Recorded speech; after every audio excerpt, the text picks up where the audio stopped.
बोल जयकारा बोल मेरे श्री गुरु महाराज की जय। बोल श्री परमहंस दयाल जी महाराज की जय।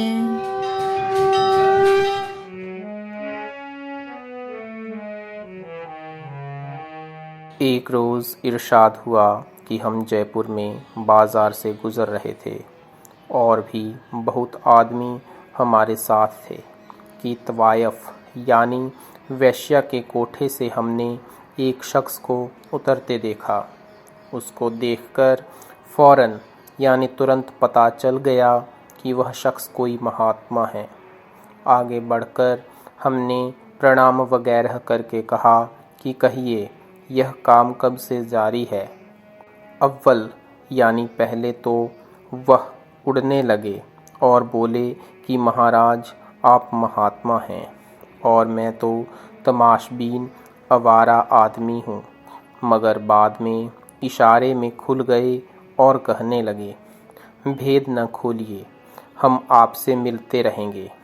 उसके बाद अक्सर हमारे पास आया करते थे और बड़ी मोहब्बत करते थे और बहुत आला दर्जे यानी उच्च कोटि के महात्मा थे। एक अमल यानी कर्म के ज़रिए से उनको कुछ रुपया मिल जाता था, उसी पर बसर औकात यानी गुजारा थी।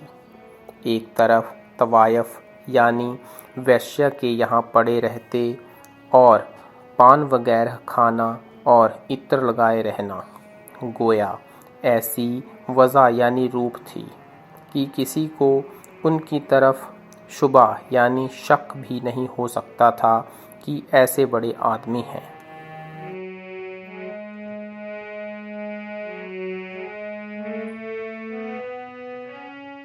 एक रोज़ इरशाद हुआ कि हमारे पास एक और साधु आया करते थे। एक दिन जब यह तमाशबीनी वज आवले महात्मा बैठे थे तब भी वह आए और कुछ देर सत्संग करके चले गए। जब वह साधु उठ गए तो महात्मा ने फरमाया कि यह शख्स बहुत अच्छा आदमी था मगर इसका दर्जा टूट गया। इसके मुर्शिद यानी गुरु इससे नाखुश हो गए हैं। वजह यह हुई थी कि यह शख्स जो कुछ कमाता था अपने घर वालों को दे देता था और वैसे भी हर तरह से उनकी बात मानता था, मगर अपनी जोजा यानी पत्नी की तरफ से कमत वजही यानी उपेक्षा थी।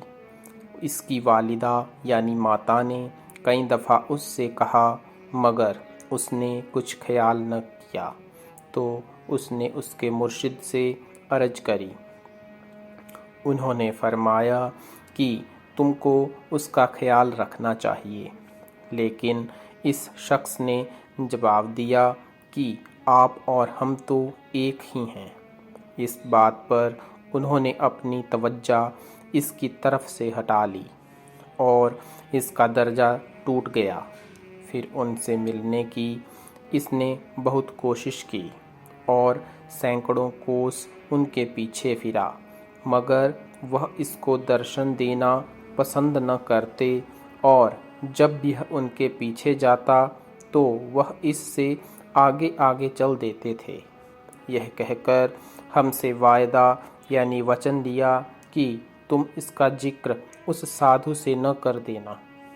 उस वक्त चार लाचार यानी विवशता में हमने वायदा कर लिया, मगर चूँकि वह साधु हमसे बहुत मोहब्बत करता था इसलिए मोहब्बत ने इसको गवारा न किया कि हमारा मिलने वाला ऐसी हालत में रहे, और चूँकि हमको उसके साथ बहुत हमदर्दी थी मगर उसकी हालत पर रहम करके हमने एक दिन सब हाल उससे जिक्र कर दिया। यह सुनकर तो वह हमारे सिर हो गया कि यह हाल आज तक मैंने किसी से नहीं कहा और सिवाय उस शख्स के जो उस दर्जा से आगे हो, कोई उसको मालूम भी नहीं कर सकता है। जब आपने यह बात मालूम कर ली है तो उसका इलाज भी आप करें। हमने उससे साफ कह दिया कि हमारे जरिए यह काम नहीं बनेगा। अगर हमारे वसीला यानी द्वारा से बन सकता तो हम हरगिज़ दरेग यानी संकोच न करते। उसने पूछा कि अच्छा, आप उस शख्स को जिसके वसीले से काम होगा बता दें। हमने कहा कि हम उससे वायद कर चुके हैं कि उसका राज किसी को नहीं बताएंगे। सिर्फ यह बात भी तुम्हारी हालत को देखकर कह दी है। मगर अब उसको कहाँ चैन था। रात दिन इसी फिराक यानी धुन में रहने लगा कि यह कहाँ कहाँ जाते हैं और इनके पास कौन कौन आदमी आता है।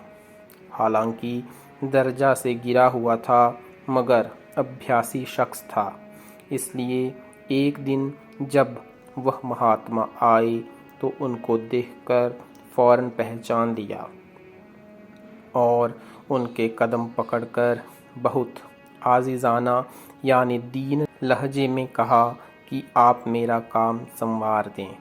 उन्होंने बहुत हीला बहाना किया मगर उसने पीछा न छोड़ा। उन्होंने पूछा कि हमारा हाल किस तरह से मालूम हुआ। उसने साफ तौर पर हमारा नाम ले दिया। वह महात्मा उसको साथ लिए हुए हमारे पास आए और कहने लगे, क्यों साहब, क्या फ़कीरों के वायदे ऐसे ही होते हैं? हमको बहुत शर्मिंदगी यानी लज्जा हुई और हमने कहा कि बात तो आप सच फरमाते हैं, मगर हमको इसकी हालत पर तरस आ गया और हमारे दिल ने यह बात गवारा न की कि जो हमारे सत्संग में आए वह इस तरह तकलीफ़ में रहे। फिर उन्होंने वायदा कर लिया कि अच्छा, हम तुम्हारे गुरु से कह देंगे। उसने पूछा कि फिर मेरा इत्मीनान यानी संतोष कैसे हो। दूसरे रोज़ महात्मा ने उससे फरमाया कि अब तक वह तुम्हारे खत का जवाब नहीं देते थे और न तुमसे मिलते थे। अब तुम खत डालो, तुमको जवाब देंगे। अगर तुम्हारा मिलने का ख्याल हो तो मिलेंगे भी। अब उन्होंने तुम्हारा कसूर मुआफ़ कर दिया है, मगर ख्याल रखना आइंदा ऐसी हरकत न हो। फिर उस साधु ने खत डाला तो जवाब आया और उसकी हालत भी भजन की दुरुस्त हो गई, मगर हमको इस वायदा खिलाफ़ी का नुकसान उठाना पड़ा। बोल जयकारा भोलो साचे दरबार की जय।